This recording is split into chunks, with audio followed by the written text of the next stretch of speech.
Uric acid, हर trainer को uric acid के बारे में समझना जानना ज़रूरी है। क्यों ज़रूरी है उसका मैं आपको एक रीज़न देता हूँ। पिछले मंथ मेरे पास एक क्लाइंट आए थे जिनका वेट था 115 kg और उनके ट्रेनर ने उनको एक डाइट प्लान रिकमेंड किया था। वहाँ पे उन्होंने हर 3 घंटे के बाद चिकन एंड सैलेड कंज्यूम करने को बोला था। तो इस तरह से वो पूरे दिन में 1000 टू 1200 ग्राम इतना चिकन कंज्यूम कर रहे थे। अगर ऐसा कोई डाइट फॉलो करेगा तो definitely that person is going to enter in the ketogenic diet phase. तो कीटोजेनिक डाइट फेज के अंदर चला भी गया, उसको रिजल्ट भी काफ़ी अच्छा मिला। That person loses around 5 kg of weight, या आप कह सकते हो फैट लॉस अचीव किया, वेट लॉस अचीव किया। एक्चुअली वो तो 5 kg फैट लॉस नहीं है, क्योंकि वहाँ पे कुछ उसकी बॉडी ने वाटर लॉस भी किया है इनिशियल फेज पे। बट इतना चिकन कंज्यूम करने की वजह से एक साइड इफेक्ट हुआ, दैट इज गाउट। वो क्यों हुआ? बिकॉज उस पर्सन की यूरिक एसिड लेवल बढ़ चुके थे।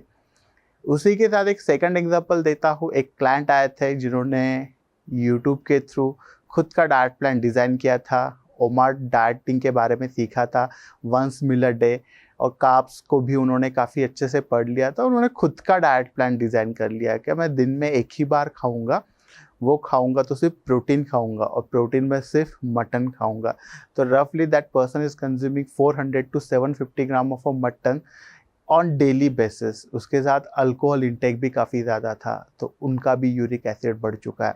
तो एग्जैक्टली यूरिक एसिड क्या होता है, यूरिक एसिड क्यों बढ़ता है, यूरिक एसिड बढ़ने की वजह से बॉडी के ऊपर क्या डिसीज कंडीशन क्रिएट हो सकती है, क्या इफ़ेक्ट हो सकता है, ये हर ट्रेनर को पता होना चाहिए। और आप उनमें से मत बनो कि आपके डाइट के थ्रू किसी का यूरिक एसिड लेवल बढ़ रहा है। तो इस वजह से राकेश आरुद्र फिटनेस एकेडमी में 1 डे वर्कशॉप ऑर्गेनाइज किया है रिगार्डिंग द यूरिक एसिड। तो ये वर्कशॉप में आप क्या सीखोगे? तो फर्स्ट थिंग कि यूरिक एसिड बनता कैसे है ह्यूमन बॉडी के अंदर। तो प्यूरिन प्रोडक्ट का जब भी बॉडी ब्रेकडाउन करती है तो प्यूरिन के ब्रेकडाउन के थ्रू यूरिक एसिड बनता है। बट एग्जैक्टली ये प्यूरिन क्या होता है, प्यूरिन के सोर्सेज क्या होते हैं, डाइटरी सोर्सेज क्या है प्यूरिन के, ये सब आप उस वर्कशॉप में सीखोगे इन डिटेल। और मैं पिछले 10 सालों से स्टूडेंट्स को पढ़ा रहा हूँ। मैं आपको यहाँ पे बहुत डिटेल में बायोकेमिस्ट्री नहीं पढ़ाऊँगा, बायोकेमिस्ट्री बोर्ड के ऊपर होगी, इफ़ समबडी इंटरेस्टेड उसको एक्सप्लेन करूँगा। बट आप बायोकेमिस्ट्री के पीछे भागोगे तो जो चीज़ पकड़नी चाहिए, जो चीज़ समझनी चाहिए, वो हाथ से निकल जाएगी। तो first you are going to learn how the uric acid made inside the human body. Second thing कि ये जो यूरिक एसिड बनता है, तो बनने के बाद ये क्या होता है, ब्लड के अंदर मिक्स होने के बाद travel to the kidney where it filter out and excrete through a urine. तो जब भी कभी यूरिक एसिड बनता है तो ये किडनी के थ्रू फिल्टर होता है। हर किसी की बॉडी यूरिक एसिड बनाती है, no doubt everyone's body is going to create a uric acid. That is why उसका बायोलॉजिकल रेफरेंस रेंज है, that is 7.7 milligram per decilitre, यानी 7.7 मिलीग्राम हर लीटर में यूरिक एसिड प्रेजेंट होता है। बट अगर इससे ये लेवल आगे बढ़ जाती है, the condition is called as a hyperuricemia. तो हाइपर यूरेसिमिया के पीछे रीजंस क्या है? एक तो है उसकी लाइफस्टाइल, सेकंड है उसके dietary choices, third one is the obesity. तो काफ़ी सारे रीजंस होते हैं जिनके थ्रू ह्यूमन बॉडी के अंदर यूरिक एसिड लेवल बढ़ सकती है। कभी कभी क्या होता है कि यूरिक एसिड काफ़ी ज़्यादा बनता है और बॉडी इनफ अमाउंट में उसको एलिमिनेट नहीं कर सकती है, हमारी किडनी उसको राइट अमाउंट में फिल्टर नहीं कर सकती है। The condition is called as a hyperuricemia. तो cause of high uric acid क्या होता है? तो first one cause is the diet. अगर गलत तरीके की डाइटरी चॉइसेस है, तो प्यूरिन रिच फूड कंज्यूम किया जा रहा है, high amount of fructose consume किया जा रहा है, एक लिमिट से ज़्यादा या अल्कोहल का कंजम्पशन ज़्यादा हो रहा है, तो इन केस में डेफिनेटली क्या होगा, यूरिक एसिड बढ़ेगा। ओबेसिटी, तो ओबेसिटी भी एक रीज़न है कि ओबेसिटी की वजह से भी यूरिक एसिड बढ़ता है। जैसे कि मेरा एक क्लाइंट है, वो फिजियोथेरेपिस्ट है और प्योर वेजिटेरियन है। वो प्रोटीन के नाम पे सिर्फ वे प्रोटीन और पनीर कंज्यूम करते हैं। उन्होंने पूरी ज़िंदगी में कभी भी फिश, चिकन, एग मटन ऐसा कुछ भी नहीं कंज्यूम किया, तो उनके डाइटरी चॉइसेस कहीं पे भी गलत नहीं है। बट ओबेसिटी काफ़ी ज़्यादा होने की वजह से साइमल्टेनियस उनको कुछ मेडिसिन चल रहे हैं, उस वजह से उनकी बॉडी के अंदर यूरिक एसिड की लेवल बढ़ चुकी है, और यूरिक एसिड लेवल बढ़ने की वजह से एक डिसीज कंडीशन क्रिएट हुई है, आगे हम डिस्कस करेंगे। तो obesity is one of the reason to increase the serum uric acid level inside the human body. Then genetics, हर किसी की बॉडी नॉर्मली यूरिक एसिड बनाती है, but if the kidney is not perfectly capable to filter that uric acid, तो ये क्या है, it is a genetical predisposable factor है। तो जेनेटिकल प्रीडिस्पोजेबल फैक्टर जब भी कभी होगा तब यूरिक एसिड की लेवल बढ़ सकती है। बट जेनेटिक्स से अभी क्या कर सकते हैं, यूरिक एसिड फिल्टर नहीं हो रहा है, डेफिनेटली आप लाइफस्टाइल मॉडिफाइड कर सकते हो, प्यूरिन रिच डाइट को आपके डाइट के थ्रू एलिमिनेट कर सकते हो, और जेनेटिकल प्रीडिस्पोजेबल होते वक्त भी आप उनका यूरिक एसिड के लेवल नॉर्मल रेंज में रख सकते हो। कुछ मेडिकल कंडीशन जैसे हाइपरटेंशन हो गया, टाइप 2 डायबिटीज़ हो गया, इंसुलिन रेजिस्टेंस हो गया, इन सब केस में भी क्या होता है, यूरिक एसिड की लेवल बढ़ती है। और ये मेडिकल कंडीशन की मैनेजमेंट पॉसिबल है, थ्रू मेडिसिन भी होता है, और लॉन्ग टर्म में लाइफस्टाइल मॉडिफिकेशन के थ्रू भी आप इसको मॉडिफाइड कर सकते हो। सम काइंड ऑफ मेडिसिन तो आगे हम डिस्कस करेंगे जब वर्कशॉप में, कि कौन से ऐसे मेडिसिन है कि जो यूरिक एसिड के लेवल हमारी बॉडी के अंदर बढ़ाता है। तो सिम्टम्स क्या होता है, तो फर्स्ट ऑफ ऑल काफ़ी सारे लोगों में जब यूरिक एसिड की लेवल बढ़ती है, इनिशियल फेज में कोई भी साइन सिम्टम्स प्रेजेंट नहीं होता है, तो फिर आपको कैसे समझ में आएगा किसी की यूरिक एसिड की लेवल बढ़ी है।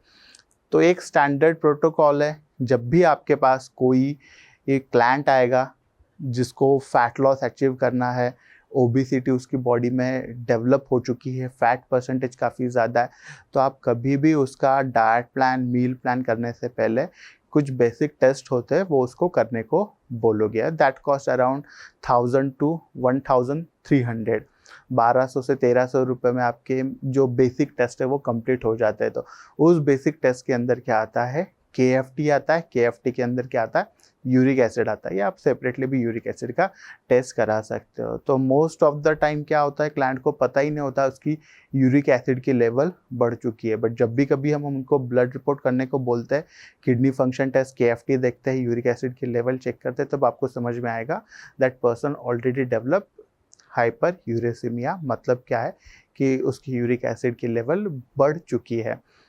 ठीक है, जब यूरिक एसिड की लेवल काफ़ी टाइम तक बॉडी के अंदर बढ़ी हुई रहेगी, तो उससे क्या क्रिएट होती है, एक डिसीज कंडीशन क्रिएट होती है, that is called as a gout. तो गाउट में क्या होता है कि जॉइंट के अंदर इन्फ्लामेशन आता है। फर्स्ट कहाँ पे अटैक होता है गाउट का, तो गाउट का फर्स्ट अटैक होता है टोके, यहाँ पे, वहाँ पे मोनोसोडियम यूरेट के क्रिस्टल्स क्रिएट होते हैं, और ये आर्थराइटिस की तरह आपको क्या दिखाता है, साइन सिम्टम्स दिखाता है, रेडनेस होता है, स्वेलिंग होता है।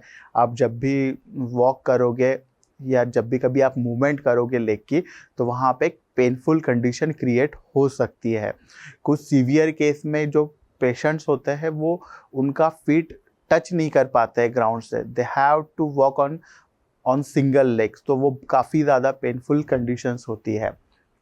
तो ये क्या होता है, बेसिकली आर्थराइटिस की तरह कैरेक्टर्स दिखाता है। तो कभी कभी ये एक्यूट होता है, कभी कभी क्रॉनिक अटैक होता है, पेन होता है, रेडनेस होता है, टेंडरनेस होता है जॉइंट के अंदर। ठीक है, और फर्स्ट कहाँ पे अटैक होता है, तो बिग टो के ऊपर उसका अटैक होता है। अगर ये प्रोलॉन्ग टाइम के लिए लेवल बढ़ी रहेगी तो किडनी स्टोन बनेगा। काफ़ी तरह के किडनी स्टोन होता है, बट यूरिक एसिड के थ्रू बनने वाला भी किडनी स्टोन बन सकता है। और उसके बाद भी उसकी मैनेजमेंट ना की जाए तो अल्टीमेटली किडनी डिसीज क्रिएट हो सकते हैं। तो गाउट को क्या करना चाहिए, गाउट को, हाइपरयूरेसिमिया को सीरियसली लेना चाहिए। कुछ चीज़ें हैं जो आपने चेंज करनी चाहिए, डाइट के अंदर चेंज करनी चाहिए, लाइफस्टाइल के अंदर कुछ मॉडिफिकेशन करना बहुत ज़्यादा ज़रूरी होता है। तो लाइफस्टाइल मॉडिफिकेशन में फर्स्ट थिंग इज़ व्हाट, कि you have to do some kind of a dietary changes. तो ये आपको डाइटरी चेंजेस करना बहुत ज़्यादा ज़रूरी बन जाता है। तो डाइटरी चेंजेस करोगे मतलब क्या है कि फर्स्ट ऑफ ऑल कि प्यूरिन रिच फूड जो कोई है उसको आप आपके डाइट के थ्रू पूरी तरह से एलिमिनेट कर दोगे और मैक्सिमम उसको रोक दोगे। तो first thing is what you are going to do, you are restricting the purine source from your food. Second thing, fructose. तो फ्रुक्टोज क्या होता है? तो fructose is a fruit sugar, but हमारी बॉडी के अंदर एक्सेस फ्रुक्टोज ये fruit के थ्रू नहीं आता है। कहाँ से आता है ये एक्सेस फ्रुक्टोज? तो जो कुछ हम टेबल शुगर कंज्यूम करते हैं दैट इज द सुक्रेज, और सुक्रेज किस चीज़ से बनता है? ग्लूकोज और फ्रुक्टोज के कॉम्बिनेशन से बनता है। तो डे टू डे लाइफ में हमारी बॉडी में एक्सेस फ्रुक्टोज कहाँ से आता है? तो एक्सेस फ्रुक्टोज ये टेबल शुगर से आता है। टेबल शुगर से हम चाय में लेते हैं क्या? The answer is definitely no. Process food हो गया, कोल्ड ड्रिंक्स हो गया, कार्बोनेटेड बेवरेजेस हो गए, इन सब चीज़ों में भर भर के क्या होता है? फ्रुक्टोज होता है। फॉरेन कंट्रीज में फ्रुक्टोज कॉर्न सिरप ज़्यादा यूज़ होता है, इंडिया में उसका चलन इतना ज़्यादा नहीं है।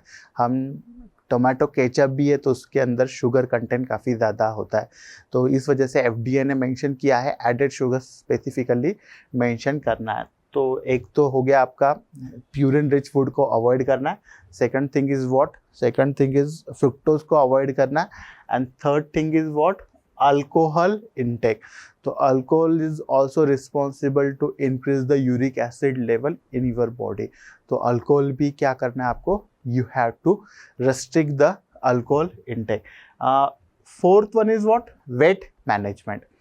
तो ओबेसिटी भी एक रीज़न दिया गया है, तो ओबेसिटी भी आपको कंट्रोल करनी पड़ेगी, और ये ओवरनाइट होने वाली चीज़ें नहीं है। आप ऊपर की तीनों चीज़ें ओवरनाइट कर सकते हो। नहीं खाना है मुझे प्यूरिन रिच फूड, बात खत्म। नहीं खाना है फ्रुक्टोज, बात खत्म। नहीं कंज्यूम करना है अल्कोहल, बात खत्म। बट वेट मैनेजमेंट का क्या है? तो अगर आप काफ़ी अच्छे तरीके से फिटनेस इंडस्ट्री में इस्टेब्लिश हो तो आपको न्यूट्रिशन का नॉलेज होना बहुत ज़्यादा ज़रूरी है। अगर आप न्यूट्रिशन अप टू डेट हो तभी आप आपके क्लाइंट को ट्रांसफॉर्मेशन का रिजल्ट डिलीवर कर पाओगे, तभी आपका क्लाइंट 4 लोगों को जाके बताएगा, तभी आपके पास क्लाइंट वापस आएगा, आपका क्लाइंट बेस धीरे धीरे बढ़ जाएगा। That is why Rakesh Arudra fitness academy also offer you a advance physics transformation and nutrition course. वो ऑनलाइन ऑफलाइन रिकॉर्डेड प्लेटफॉर्म के ऊपर अवेलेबल है।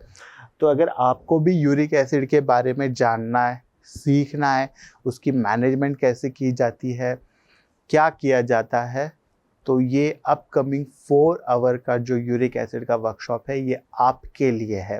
तो ये ऑनलाइन भी होगा, ऑफलाइन भी होगा। जो लोग पुणे में है वो पुणे में ऑफलाइन आ सकते हैं। ऑल ओवर इंडिया ग्लोबली जिसको भी ये कोर्स वर्कशॉप अटेंड करना है, guys don't wait, enroll now. Thank you.